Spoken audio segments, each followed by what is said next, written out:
অসমত প্ৰথমজন ব্লেক ফাংগাছত আক্ৰান্ত ৰোগী চিনাক্ত।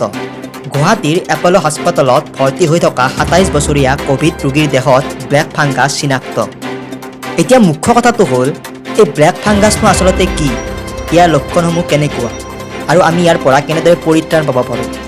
গতিকে আহক এই বিষয়ে জানিবলৈ আমি ভিডিঅ'টোৰ সবিশেষ অংশলৈ যাওঁ। ব্লেক ফাংগাছ ক'ভিড-19ৰ পৰা আৰোগ্য হোৱা ৰোগী শেষত ব্লেক ফাংগাছত আক্ৰান্ত হ'ব পাৰে। ব্লেক ফাংগাছক আন এক নাম অনুসৰি মিউকোৰমাইকোচিছ বুলিও কোৱা হয়। এই ভেঁকুৰে নাকেৰে সোমাই গৈ মানুহৰ গলৰ অংশ আৰু ব্ৰেইনৰো কিছু অংশ অধিকাৰ কৰি লয়, যাৰ পৰিপ্ৰেক্ষিতত মানুহজন ইয়াৰ দ্বাৰা আক্ৰান্ত হৈ পৰে। আৰু যদি ইয়াক প্ৰাৰম্ভিক অৱস্থাত ৰুধিব পৰা নাযায়, তেন্তে ইয়াৰ আক্ৰান্ত ৫০ৰ পৰা ৮০% ৰোগী মৃত্যুমুখত পৰে। ক'ভিড-19ৰ ৰোগীৰ লগতে HIV, ব'ন মেৰ' ডিজিজ, কেঞ্চাৰ বা আনট্ৰিটেড ডায়েবেটিছ থকা বেমাৰীকো এই ভেঁকুৰে আক্ৰান্ত কৰি ল'ব পাৰে।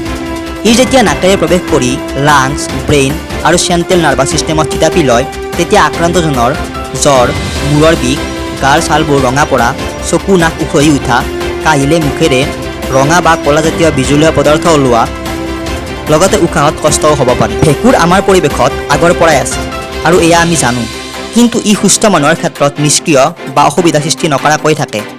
কিন্তু যেতিয়া মানুহৰ শৰীৰৰ ইমিউন ছিষ্টেম বেলেগ বেমাৰৰ ফলত কমি যায়, তেতিয়া এই ভেঁকুৰে এডভান্টেজ লয় আৰু সেই মানুহৰ শৰীৰৰ কোষবিলাকত সোমাই মিউকোৰমাইকোচিছ বা ব্লেক ফাংগাছৰ সৃষ্টি কৰে। ইয়াক অন্য অৰ্থত ৰোগীৰ দেহৰ কাৰণে সুবিধাবাদী শত্ৰু বুলিও ক'ব পাৰি। সেইকাৰণে আমি ইয়াৰ পৰা পৰিত্ৰাণ পাবলৈ হ'লে এই বিষয়ে সমাজত সজাগতা বৃদ্ধি কৰিব লাগিব।